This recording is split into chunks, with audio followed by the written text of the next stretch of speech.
There are so many people within the game industry who say, oh, if a game clearly isn't made for you, then don't talk about it. But if I wasn't talking about Bloom and Rage, basically nobody would, because this is the latest DEI game on the block, and it's been a complete and utter failure. But before I get into the topic, if you enjoy the content I create, check out the links in the description, join the community in my live streams, and consider supporting through Patreon or YouTube memberships. Now, I can completely accept the fact that not every single game is going to be for me. But the problem arises when you have developers and social media managers and companies attacking all gamers or trying to silence criticism, because even if you don't like what I have to say, that doesn't mean that it is not relevant. And there are so many people behind Don't Nod, the developers of Bloom and Rage, who are silencing gamers, and also people within the industry who are just generally upset that this game is not a smashing success. And maybe if you were actually making a game for real gamers and not this fictitious modern audience,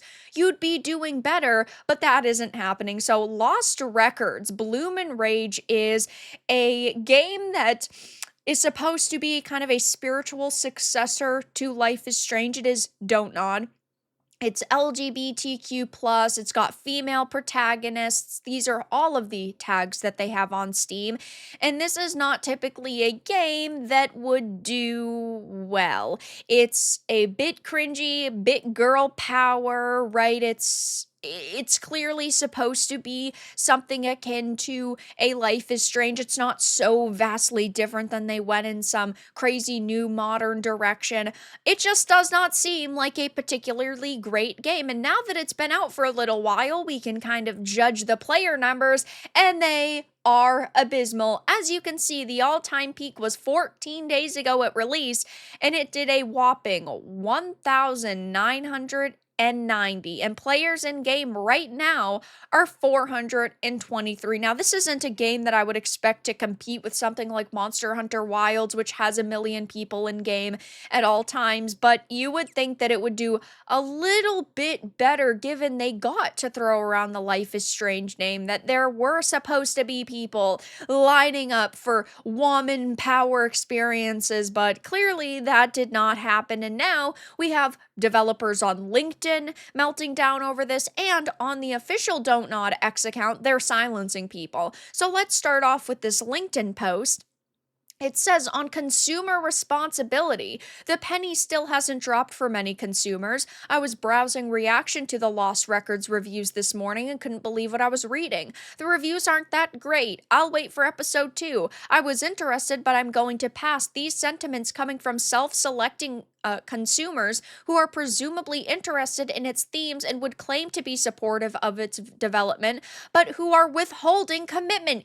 We do not have to give you our money. Consumers have no responsibility. Yes, if you want a certain type of game made, one would assume you would want to support games that are similar so that developers see the demand for it, but that does not mean that we have to line up to buy every single one. It's like Souls-likes. I love Souls-likes. I play tons of them, but that does not mean that I am like legally obligated to buy one if I don't think that it looks good. And when you have a game like this that, yes, does have content that is episodic, it's released every couple of weeks, there are people who do not want to deal with that. It's like with TV shows. People wait until the last or the second to last episode of a series to binge through the rest of it because they don't want to wait for the suspense. Some people just don't like that. And the same thing goes with episodic video games.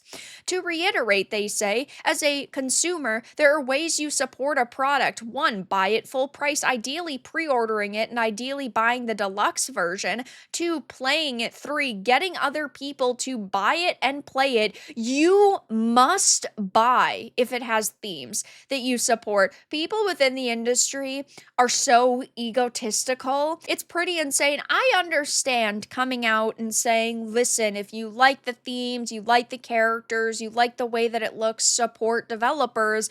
But at the same time, you cannot demand that we purchase something. This is like insane behavior, at least in my opinion. Now, I'm not going to watch the whole entire trailer and react to it, but it is supposed to be very akin to Life is Strange. It even feels maybe a little bit like an Alan Wake 2, a little bit creepy, a little bit mysterious, but it's supposed to be very like relatable content. You're just this group of girlfriends who I guess can romance each other, but are just supposed to be very silly and funny, but also going through their teenage years together, and it just might appeal to a group of people out there, but a very small one. At that, I personally, as a woman myself, find really no interest in playing as any of these characters or romancing each other, as they're on their summer vacation, just hanging out doing random things. Again, it's perfectly fine if this is a game for you,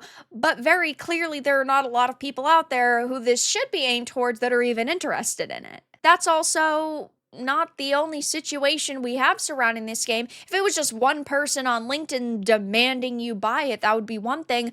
But you have Don't Not Entertainment straight up silencing people who are criticizing this game. And this is what I will never understand with companies, is why they feel the need to do this. I get that as a developer, you are passionate about what you've put time and effort into. You love your characters. You love the world. You love the world building. You love the creation itself.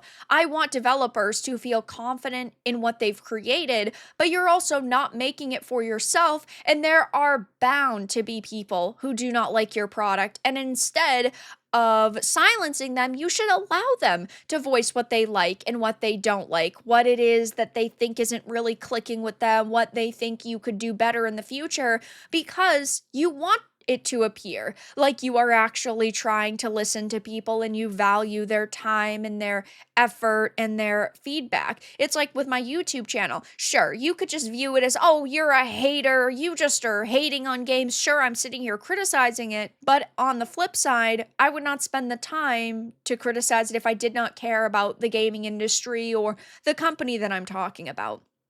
I would love for BioWare to go back to the way they once were and stop making Dragon Age the Veilguards, and clearly millions of other people feel the same way. But yes, they have hidden a slew of responses. The game wasn't written, it was assembled by an AI trained on TED Talks and BuzzFeed articles. That's not offensive. It's not like its based came out and was saying slurs or disgusting things and insults. It's not like they were targeting a developer specifically. They just said, this game wasn't written by a person, it was written by AI, and they took that really personally. Millennial writers self-inserting themselves into an era they never belonged in, which is just so funny, but just so true. With so many of these modern audience games, like, why is it that you are trying as a person in maybe their 30s or 40s, why you're trying to create like hashtag relatable content when clearly it's relatable to absolutely nobody except for mentally ill individuals? SBI game? Nah, I'm good. Why would I play or give my money to people who literally hate me? Non-binary? Again, these are not terrible comments. These are not degenerate or disgusting comments by any means. They're certainly not ones that I think should be hidden or removed, especially for a product that, yes, isn't going to appeal to every single person. So I will be keeping my eye on the way that Don't Not and their developers respond over the next few days and weeks. But right now, Lost Records is not doing good.